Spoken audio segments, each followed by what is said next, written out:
Oro, Plata, Mata is a 1982 Philippine historical war drama film directed by Pique Galiga. Oro, Plata, Mata means gold, silver, death or bad luck. The title refers to the traditional Spanish Filipino architectural superstition saying that design elements in a house, particularly staircases, should not end in a multiple of 3, in keeping with the pattern of oro, gold, plata, silver, and mata, or bad luck.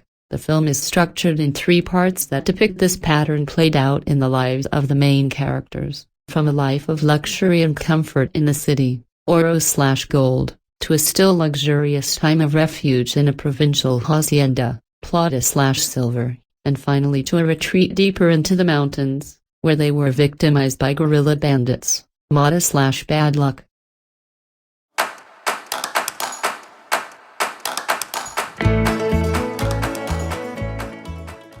Hello everyone and welcome to Anonymous Pandemonium. Before I start, I'd like to give a warning to everyone watching this video that this is not intended for kids and this is only for mature audiences, and this movie has graphic scenes that I will discuss.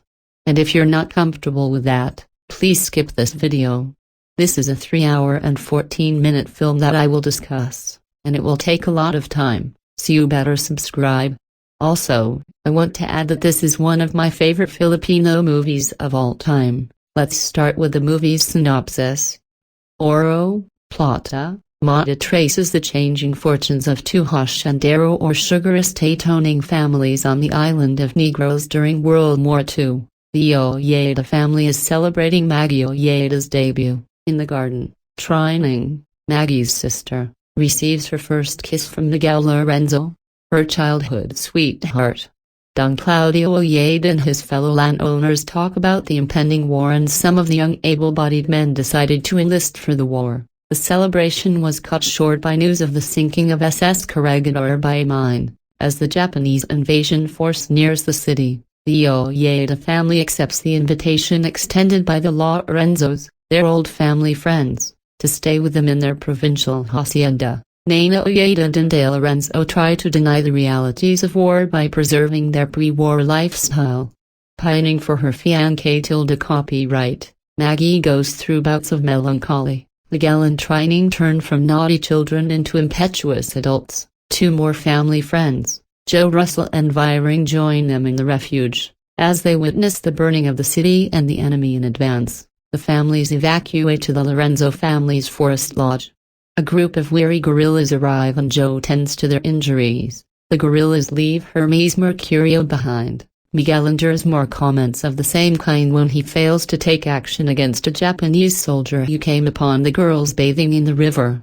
It is Mercurio who kills the Japanese. Maggie comforts Miguel, who decides to learn how to shoot from Mercurio. Later, Viring's jewelry is stolen by Melcher, the trusted foreman. He justifies his action as a reward for his services.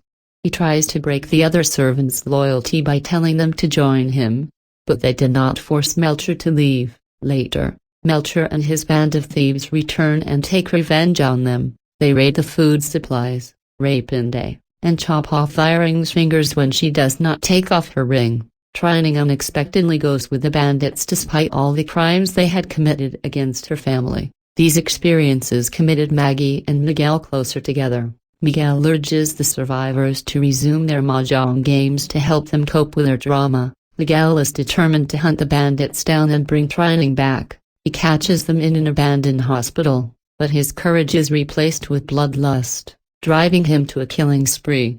An epilogue follows the violent climax where Miguel and Mercurio finally killed Melcher and the remaining men. At last, in 1945. The Americans have liberated the Philippines from Japan. A party is held in the Ojeda home to announce Maggie and Miguel's betrothal. The survivors attempt to reclaim their previous lifestyle, but the war has changed the world, just as it has forever changed each of them. Now, let's talk about some bad reviews I saw on IMDB. I will be saying my rebuttals to these bad reviews. Please bear in mind that this is my opinion. You can disagree and it is okay. 1. The Godfather-ish plotline in Joel Torre, Miguel's character, not to mention the opening party scene. Here's what I have to say about this bit. I agree that Miguel's plot is not really the best in the film, but there are more to the story than Miguel's also. The party scene is important because it sets the tone of the film. This scene is used to contrast the lavish life they had versus the life they had in the forest lodge, versus the life they were trying to rebuild after the war. 2. Gone with the Wind scenes in the early part of the film, when they escaped from the hacienda. Okay, I know Filipinos has a way of imitating other countries' style, but the way they portrayed the scene when they escaped the hacienda is spot on to me. These characters have lived a privileged life, and I honestly think that they would react that way, crying, praying, panicking, given the situation. 3. Miguelito, a weakling, was able to pulverize around 10 or so hardened, ruthless two-license, BTW. I thought he has a heart condition? Like I said, Miguelito's plot is not really the best for me, and I cannot disagree with this review. 4. The worst, Hermes doing a ramble. I think it is established that Hermes has a stroke of luck whenever he is wearing his amulet. It is a common Filipino belief, although it is far-fetched that he can do a ramble. Let us take into consideration that he has experience fighting with the guerrillas.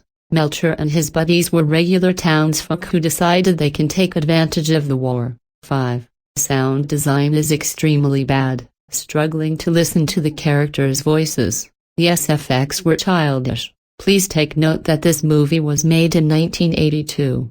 We don't have the best technology yet, and we still don't. 6.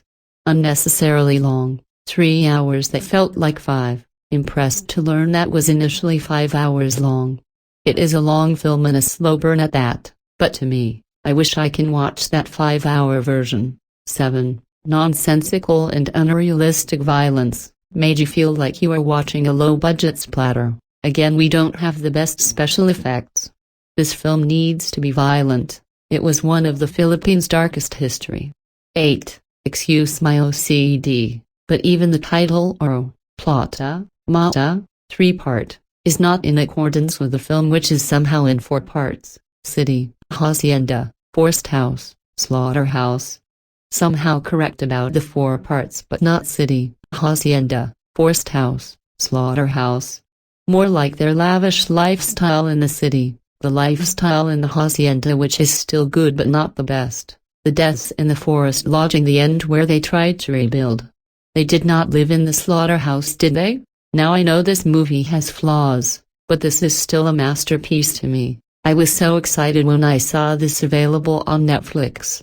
Please give this movie a chance, and I hope Netflix will open its doors for digitally remastered old films like this. That's it for today. Thank you so much for watching. I hope you all stay safe, as always.